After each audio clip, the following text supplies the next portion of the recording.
सो hi everyone, कैसे हो सब? Just came back from my exam and the CAT 2024 is finally over now. सबके अपने स्ट्रगल, सबके अपनी मेहनत, कुछ लोग 1 साल से प्रिपेयर कर रहे हैं, कुछ लोग कुछ महीने से कर रहे हैं, कुछ लोग जॉब के साथ कर रहे हैं, कुछ लोग कॉलेज के साथ कर रहे हैं एंड सबका एग्ज़ाम अब ओवर हो चुका है and finally I think so ये हार्ड वर्क सबका वर्थ इट रहा हो। सो अगर क्विक एनालिसिस की बात करें तो मेरा था स्लॉट 3 एंड स्लॉट 3 को अगर मैं बाकी स्लॉट से कंपेयर करूँ तो स्लॉट 3 लोग बता रहे हैं थोड़ा टफ था बाकी दो स्लॉट से। बट अगर मैं प्रीवियस ईयर से कंपेयर करूँ तो वो पूरा कैट 2024 काफ़ी ईजी था। अगर इसका लेवल माने तो ये ईजी टू मॉडरेट था और हार्ड लेवल में ना अभी तक वीआरसी गया, ना डीआईएलआर गया, ना क्वांट्स गया। तो अगर एक छोटा सा एक्सपीरियंस दूँ तो हमें कैट के 1.5 घंटा पहले रिपोर्ट करने कहा गया था। मैं अराउंड 1 घंटा पहले रिपोर्ट किया, देन अराउंड 45 मिनट्स में स्क्रीन के सामने बैठा और 45 मिनट्स बाद जो पहला सेक्शन मेरे सामने आया वो था वीएआरसी। स्लॉट 3 होने की वजह से एक फ़ायदा हमें ये था कि हमें ये पता चल गया था कि पैरा जंबल स्किप हो चुका है कैट से। तो एक दिमाग में ये प्रिपरेशन थी कि पैरा जंबल हमें देखने नहीं मिलेगा। तो वीआरसी में अगर बात करें तो मेरे सबसे पहले स्टार्टिंग के ही 7 क्वेश्चन वीए के थे, देन लगातार 3 आरसी थे, उसके बाद एक वीए का क्वेश्चन, देन फोर्थ आरसी। तो अगर जो पहला आरसी मुझे मिला था वो था एआई बेस्ड, जो कि एक ऑथर के पॉइंट ऑफ व्यू बता रहा था एआई को लेके, जो कि पूरा नेगेटिव ही था। ऑथर एआई से बिल्कुल खुश नहीं था। उसने अगर 10 पॉइंट बताया तो उसमें 9 नेगेटिव था और एक छोटा सा पॉजिटिव था। तो ये आरसी काफ़ी अच्छा था, काफ़ी डुएबल भी लगा, रीडिंग में भी मज़ा आ रहा था और इसके क्वेश्चन भी ज़्यादा डिफिकल्ट नहीं थे। तो ये आरसी लाइक इजीली हो गया था, इसमें ज़्यादा कोई एफर्ट्स नहीं लगे। इसमें 8 to 9 मिनट्स दिया तो ये आरसी सॉल्व हो चुका था। देन नेक्स्ट आरसी की बात करें तो एक सोलर सिस्टम के ऊपर आरसी था, जो कि लोगों को काफ़ी इजी लगा बट उस टाइम पे मुझे थोड़ा सा बोरिंग लग रहा था तो मैंने उसको स्किप कर दिया था। और जो मेरा नेक्स्ट आरसी था वो लैंग्वेज के ऊपर था, जो मुझे लिटरली काफ़ी डिफिकल्ट लगा तो मैंने उसको भी स्किप कर दिया। तो जो मेरा फोर्थ आरसी था वो था एक चाइनीज़ लिकर के ऊपर, जिसमें उस लिकर के सक्सेस के बारे में बताया गया था कि क्या क्या फैक्टर्स है, वो कैसे वो मार्केट में डोमिनेट करता है, क्या रीजंस की वजह से था। और वो पैसेज भी काफ़ी अच्छा था पढ़ने के लिए और उसके क्वेश्चंस भी काफ़ी डिसेंट लेवल के थे। उसमें एक दो क्वेश्चंस काफ़ी डिफिकल्ट थे। उनका वर्ड भी ऐसा था कि author unlikely to disagree with which of the following except, मतलब एकदम घुमा फिरा के काफ़ी चीज़ें थी उसमें। बट 8 से 9 मिनट लगाने पर वो भी हो गया था। देन मैंने बाकी अपने वीए के पार्ट पे गया। तो वीए के बारे में बताऊं तो मैंने स्टार्ट किया पैरा समरी से, जो कि थोड़ा डिफिकल्ट लगा मुझे। 3 पैरा समरी में से मुझे 2 पैरा समरी काफ़ी डिफिकल्ट लगे और एक डुएबल था, तो मैंने उसको स्किप कर दिया जो 2 डिफिकल्ट थे। फिर मैं पैरा कंप्लीशन में गया तो पैरा कंप्लीशन सारे डुएबल थे। और उसके बाद ऑड मैन आउट था, वो भी डुएबल ही लगा, इतना कोई डिफिकल्ट नहीं था उसमें। आराम अराउंड 3 से 4 मिनट में मैंने 2 ऑड मैन आउट कर लिए। एंड उसके बाद मैंने वापस पैरा समरी ट्राई किया और मैंने पूरे वीए के क्वेश्चन अटेम्प्ट किए। और फिर जो बचा हुआ जो सोलर सिस्टम वाला आरसी मुझे खराब लग रहा था, वो एक्चुअली ईजी था तो मुझे वो अटेम्प्ट करना चाहिए था। अगर वो मैं अटेम्प्ट करता तो मैं शायद से 3 आरसी कर लेता, बट मेरा प्लान ही था कि मुझे 2 आरसी करना है, तो उस हिसाब से मेरी एक्यूरेसी मेंटेन रहे।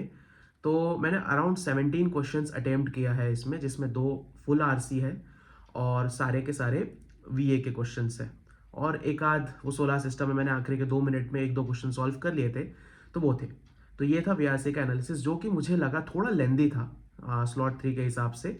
मैंने बाकी लोगों से भी बात की तो वीआरसी थोड़ा लेंदी था, थोड़ा डिफिकल्ट था, बट इतना भी कोई हार्ड नहीं था कि ना हो। मैं एक इंजीनियरिंग बैकग्राउंड से आता हूँ, मुझे वीआरसी काफ़ी डिफिकल्ट लगता था स्टार्टिंग में, बट मैंने इससे difficult difficult paper already solve किए हैं तो ये पेपर मुझे काफ़ी डुएबल लगा। दो दैट्स इट फॉर वीआरसी। और अब अगर डीएलआर की बात करूँ तो ये सेक्शन से मैं हमेशा डरा हूँ। मैंने अपने पुराने वीडियोस में भी बताया है कि इसमें मैंने कैसे कितने बार नेगेटिव स्कोर किया है और मैं आज तक कभी 1 से 1.5 सेट के ऊपर जा ही नहीं पाया हूँ। एक दो मॉक होगा जिसमें मैंने 2 सेट सक्सेसफुली सॉल्व किए होंगे, बट ये सेक्शन मुझे हमेशा काफ़ी डिफिकल्ट लगा है और मेरा सबसे वीकेस्ट सेक्शन रहा है। बट इस सेट का पहला क्वेश्चन देख के मैं काफ़ी खुश हो गया था, जो कि ग्राफ का क्वेश्चन था, जिसमें हमें किड्स, एल्डर और अदर्स का डेटा दिया हुआ था 2023 और 2024 का, जिसमें हमें बताना था कि किसने ओटीटी एक चैनल सब्सक्राइब किया और किसने ओटीटी मल्टीपल चैनल किया है, और इसे हमें परसेंटेज में वैल्यू दे रखी थी और कुछ गिवन पॉइंट्स थे जिससे काफ़ी हेल्प मिल गई और ये क्वेश्चन इजीली सॉल्व हो गया था। अराउंड 15 मिनट में ये क्वेश्चन सॉल्व हो गया था। और मेरा टारगेट 2 सेट का था, तो मेरा दूसरा जो सेट था वो था एक लाइन ग्राफ वाला सेट था, जो कि एटीएम के ऊपर था, जो मैंने देखते ही स्किप कर दिया था क्योंकि मुझे 11 बजे से 3 बजे तक कितने बार पावर ऑन ऑफ हुआ वो सब चीज़ें मुझे समझ नहीं आ रही थी। और जो थर्ड सेट मुझे मिला था वो था टेबल कंप्लीशन के ऊपर, जो भी काफ़ी अच्छा लगा और काफ़ी डुएबल था, जिसमें ऐसा कुछ दिया था कि 100 ग्राम न्यूट्रिएंट्स में क्या क्या हो सकता है। उसमें 4 टेबल दिए हुए थे। कार्बोहाइड्रेट का एक सेक्शन था, फिर उसके बाद प्रोटीन का, फैट का और अदर्स के एक सेक्शन थे। और उसमें दो ऐसे पॉइंट दिए थे जिसने काफ़ी हेल्प कर दी कि जितने भी ब्लैंक स्पेसेस थे फॉर कार्बोहाइड्रेट्स उसका आंसर होगा नॉन जीरो मल्टीपल ऑफ 5, और फॉर अदर 3 फैक्टर्स उसका आंसर, उसका ब्लैंक स्पेस का आंसर था नॉन जीरो मल्टीपल ऑफ 4। तो इससे 3 से 4 केसेस बन गए थे, जिससे ये क्वेश्चंस भी आराम से 15 मिनट में हो गया था। और लकीली लाइफ में पहली बार मेरे 2 सेट सॉल्व हुए, वो भी ढंग से, और मेरे पास टाइम भी बच गया था 5 से 7 मिनट का। तो जो फोर्थ सेट था वो था एक रूट्स एंड नेटवर्क का सेट, जो मुझे लगता है अगर मैं पहले करता, जिसमें मैंने जो पहला सेट किया था ग्राफ वाला, अगर मैं रूट्स एंड नेटवर्क करता तो मैं शायद और जल्दी कर लेता, कि क्वेश्चन काफ़ी सही था और मैंने रूट्स एंड नेटवर्क की प्रैक्टिस करी थी। वो लाइक एक एटीएम का क्वेश्चन था जिसमें किलोमीटर्स दिए थे और कितने किलोमीटर पे कितने एटीएम हैं, उसके अलावा उसमें कितने कैश निकल सकते हैं, क्या क्या अमाउंट निकल सकता है, ये क्वेश्चन था। और जो पांचवा सेट था उसको तो मैं देख भी नहीं पाया। वो सेट लाइक मैं लास्ट में एक, मेरे को 3 से 4 सेकंड में मैंने कुछ तो उसका गो थ्रू किया था, वो मुझे याद नहीं है। तो बट ओवरऑल डीएलआर मुझे हमेशा हार्ड लगा, बस इस पेपर में डीएलआर काफ़ी इजी था। लाइक अगर मेरे इजीली 2-2.5 सेट सॉल्व हो रहे हैं तो लोगों ने 3 से 3.5 सेट सॉल्व किया ही होगा, मैं फॉर श्योर बता सकता हूँ। तो अगर इसके भी लेवल की बात करूं तो ये सेक्शन भी इजी टू मॉडरेट था। लाइक 2.5 से 3 सेट डुएबल थे, 2 सेट नहीं थे। और लोग लाइक हम लोग पिछले साल के पेपर के हिसाब से बात करें तो हम लोग 2 सेट का टारगेट करते थे और मैं तो एक ही करता था कि एटलीस्ट मेरा सेक्शनल क्लियर हो जाए। बट ये सेक्शन मेरा काफ़ी अच्छा चला गया, जिसमें मैं बहुत खुश हो गया और मेरा इस पर कॉन्ट पे भी अफेक्ट पड़ा, जो मैं आगे बताता हूँ आप लोगों को। तो क्वांट्स तो मेरा हमेशा से स्ट्रांग रहा ही है, क्योंकि बीइंग इंजीनियर मैंने काफ़ी क्वांट पे ज़्यादा फोकस किया था। और क्वांट में भी एलजेब्रा पे मैंने हमेशा फोकस किया, क्योंकि मुझे ऐसा लगता था कि अर्थमेटिक तो पेपर के टाइम पे शायद कोई भी बना ले, बट एलजेब्रा एक इंजीनियर होने की वजह से मैं उसका बेनिफिट ले सकता हूँ। बट पेपर में एक ऐसी चीज़ पता चली कि एलजेब्रा के सिर्फ 4 से 5 क्वेश्चन थे, उसमें से क्वाड्रेटिक का एक भी क्वेश्चन नहीं था, लॉग का एक भी क्वेश्चन नहीं था। हमने लाइक एक क्वेश्चन था लॉग का, जो कि एक्चुअल में लॉग का था भी नहीं, बस उसके आंसर लॉग में थे। और अगर फंक्शन की बात करें तो फंक्शन के क्वेश्चन देख के मैं खुश हुआ, बट वो फंक्शन के दोनों ही क्वेश्चन काफ़ी डिफिकल्ट थे। तो एक तरह से अलजेब्रा में मैं एक लीनियर इक्वेशन का क्वेश्चन सॉल्व कर पाया। और अरिथमेटिक की बात करूँ तो 10 से 11 क्वेश्चन अरिथमेटिक के आए थे, और वो सारे एकदम बेसिक लेवल 1 के क्वेश्चन थे। लाइक 1 से 2 कंसेप्ट में उसको मिला के सॉल्व किया जा सकता था। लाइक टाइम एंड वर्क का एक एकदम बेसिक क्वेश्चन था, टीएसडी का एकदम बेसिक क्वेश्चन था, जो कि 2 से 3 मिनट में सॉल्व हो गए थे। उसके बाद नंबर सिस्टम की बात करूँ तो नंबर सिस्टम के भी काफ़ी एकदम ईजी 2 क्वेश्चन आए थे। देन मेंसुरेशन के 2 क्वेश्चन थे एंड ज्योमेट्री के 1-2 क्वेश्चन थे।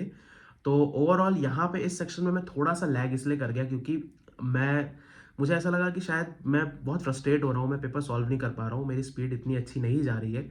और मैं स्टार्टिंग के 10 से 12 मिनट में सिर्फ 3 से 4 ही क्वेश्चन कर पाया था। लाइक मैं अराउंड जब 25 मिनट बचे थे तब मेरे सिर्फ 4 क्वेश्चन हुए थे। और पेपर का लेवल देख के समझ गया था कि यार इस पेपर में आराम से 10 से 12 क्वेश्चन करने ही पड़ेंगे अगर 98+ परसेंटाइल लाना है तो। लाइक लास्ट ईयर के हिसाब से ट्रेंड नहीं था कि जैसे जो हम लोग 7 से 8 क्वेश्चन का सोच के गए थे। तो इसमें मैं थोड़ा ज़्यादा प्रेशर में आ गया कि ज़्यादा क्वेश्चन करने हैं, और उस चक्कर में मैं थोड़ा फास्ट करने लगा। उस वजह से मैं स्पीड में एक्चुअल में फास्ट नहीं कर पा रहा था। मैं सिली मिस्टेक कर रहा था, मैं कैलकुलेशन मिस्टेक कर रहा था, मैं बेसिक चीज़ों के लिए कैलकुलेटर खोल ले रहा था, मेरा माउस नहीं काम कर रहा था। तो इस चक्कर में मैं किसी तरह एटलीस्ट 7 से 8 सही क्वेश्चन कर पाया, जो मुझे लगता है सही होंगे। और बचे हुए 3 से 4 क्वेश्चन मैंने ऑप्शन की मदद से तुक्के वगैरह मारे, और जो कि 2-3 टीटा क्वेश्चन थे उसमें मैंने रैंडमली कुछ भी कर दिया। तो इस हिसाब से मैंने क्वांट स्टार्ट बहुत अच्छे से किया था, बहुत मोटिवेशन से किया था, ईजी समझ के किया था।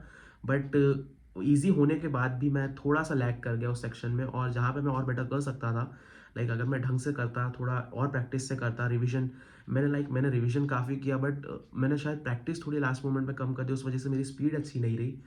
तो इस वजह से मैं शायद 13 से 14 क्वेश्चन सही बना पाता, जब जो कि मैं अब बस 8-9 ही बना पाया। तो यहाँ पे मैंने थोड़ी सी गलती कर दी, but I am satisfied with my paper. Like मैंने जितना एक्सपेक्टेशन रखी थी उससे काफ़ी अच्छा हुआ पेपर। और जितना सोच के गए थे कि पेपर इतना डिफिकल्ट आएगा, कोई भी सेक्शन डिफिकल्ट नहीं लगा। लाइक ये कैट लेवल का पेपर अगर हम लोग बोल ही नहीं सकते, अगर हमने अच्छे से 2023 के हिसाब से तैयारी की थी, जो कि मैंने की थी, तो मेरे लिए ये पेपर काफ़ी ईजी था, और इसका cut off I think so high जाने ही वाला है। तो ये था ओवरऑल एक्सपीरियंस। अगर ओवरऑल मैं स्लॉट 3 की बात करूँ तो ये इजी टू मॉडरेट था। स्लॉट 1 स्लॉट 2 भी मैंने जितना सुना इजी टू मॉडरेट ही था। कोई क्वेश्चंस, सारे स्लॉट्स मिला के कम से कम 10 से 12 क्वेश्चन ही होंगे जो डिफिकल्ट लेवल के होंगे, जो हमें छोड़ने ही थे। तो ओवरऑल कैट 2024 के बारे में बात करूँ तो कैट 2024 कैट 23 से काफ़ी ईजी था, जो कि अगर हम लोग कहें कि कैट 2017 और 18 के लेवल का था। और DILR जो अभी तक बहुत ट्रिकी आ रहा था, बहुत टफ हो रहा था, जिसकी बहुत एक्सपेक्टेशन थी कि और हार्ड जाएगा, वो सेक्शन ने सही में अपना लेवल इस बार डाउन कर लिया। जिसने थोड़ी बहुत भी प्रैक्टिस करी है, अराउंड 100 150 200 सेट सॉल्व करे हैं, उसके लिए DILR काफ़ी डुएबल था। और VRC का मैं अभी कुछ बोल नहीं सकता, क्योंकि जितनी बार पेपर अच्छा गया उतना रिजल्ट ख़राब आया है। तो इसलिए I am not expecting much from VRC, जो भी होगा देखा जाएगा। बट ये था overall analysis. So finally CAT is over now. अभी 1 डेढ़ महीना कुछ नहीं करना है, बस चिल करना है और साथ में ओमेट्स की तैयारी करते रहना है। And thank you so much अगर आप यहाँ तक वीडियो देख रहे हैं तो मिलते हैं नेक्स्ट वीडियो में। अभी के लिए इतना ही, यही था एनालिसिस। तो जो भी है, आपके कोई भी क्वेरीज रहे, अब तो मैं काफ़ी फ्री हूँ, तो जो भी कुछ रहे आप कमेंट में डाल सकते हैं, हम लोग बात कर सकते हैं। And the journey is over now. अब बस रिजल्ट का वेट करना है और चिल करना है। So thank you so much.